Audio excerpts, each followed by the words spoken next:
Welcome to Kabhi tax. நம்ம இன்னைக்கு என்ன கதை பார்க்க போறோம்னா சம்பான்ற பாப்பாவை பற்றி தான் இன்னைக்கு ஒரு கதை பார்க்க போகிறோம். வாங்க என்ன நடக்குதுன்னு பார்க்கலாம். இவன் பேர் தான் சம்பா.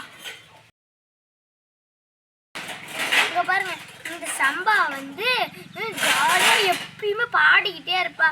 மழை வரும்போது பாடுவா, ஆடு மேய்க்கும் போது பாடுவா.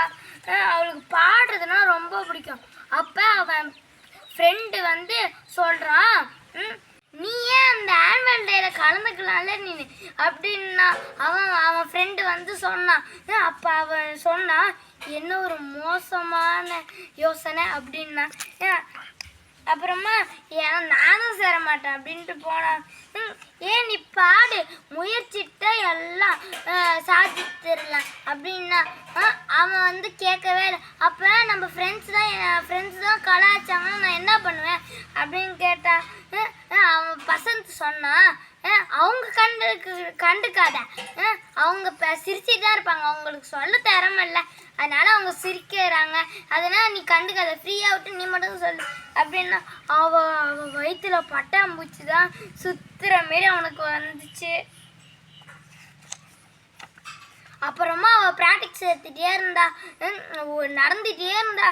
தலைகீழா இங்கே பாருங்க, தலைகீழாக தான் படுத்துட்டு பாட்டு பாடிட்டு இருக்காங்க பாருங்களேன்.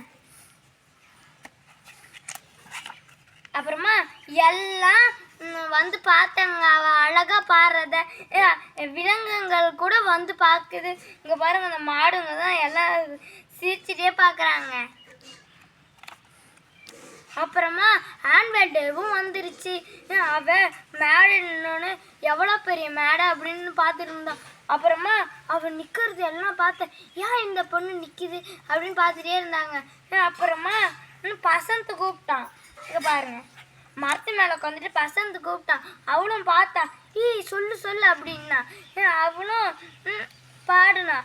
அதை பார்த்துட்டு எல்லாம் கை தட்டினாங்க. இங்கே பாருங்க, அழகாக பாடுறா. நம்மளும் யாரையும் கிண்டல் பண்ணக்கூடாது. நம்மளை கிண்டல் பண்ணாலும் அதான் பெருசாக எடுத்துக்காமல் நம்ம ஜெயிக்கிற வேலையை மட்டும்தான் பார்க்கணும். நன்றி.